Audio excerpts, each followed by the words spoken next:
Monitor करत होते।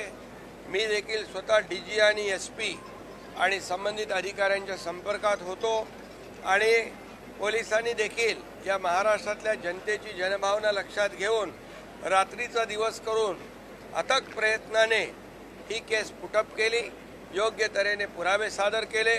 कुठेही गुन्हेगाराला सुटण्याची संधी मिळाली नाही अशा प्रकारचं वक्तव्य न्यायाधीशांनी देखील दिलं आणि आम्ही पूर्वीच सांगितलं होतं, अशा प्रकारच्या अमानुष आणि निर्गुण हत्याकांड करणाऱ्या, माणुसकीला काळीमा फासणाऱ्या आरोपीला जिवंत राहण्याचा अधिकार नाही आणि ते आज सिद्ध झालेलं आहे। आणि म्हणून मी न्यायाधीशांचं अभिनंदन करतो।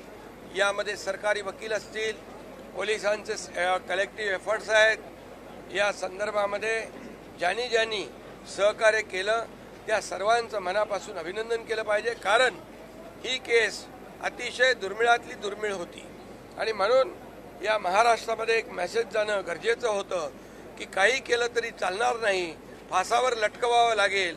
आणि म्हणून या नसरापूरच्या पीडितेच्या परिवाराला देखील या न्यायामुळे निश्चितपणे एक दिलासा, एक न्याय मिळाल्याची भावना, महाराष्ट्रातल्या मुलीबाळींच्या पालकांना देखील एक दिलासा या माध्यमातून मिळालेला आहे। मी पुन्हा एकदा न्यायदेवतेला धन्यवाद देतो आणि सगळ्यांचं अभिनंदन मनापासून करतो। पीडितेच्या कुटुंबियांना तुम्ही देखील स्वतः भेटला होता, त्यांना पीडितेच्या कुटुंबियांना तुम्ही देखील स्वतः भेटला होता, संबंधित अधिकाऱ्यांना देखील तुम्ही पीडितेच्या कुटुंबियांना देखील मी भेटलो होतो।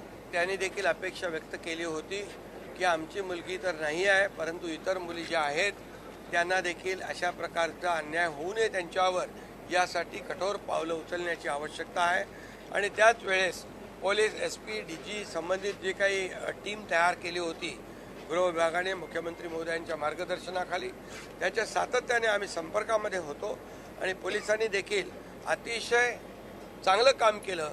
आणि म्हणून एक पोलिसांनी या केसमध्ये कमी वेळामध्ये चार्जशीट फाईल करून सगळ्या प्रकारचे पुरावे या ठिकाणी सादर केले आणि या केसमध्ये 3 गुन्हे दाखल होते। एक पॉक्सो होता, एक रेप होता, एक मर्डर होता।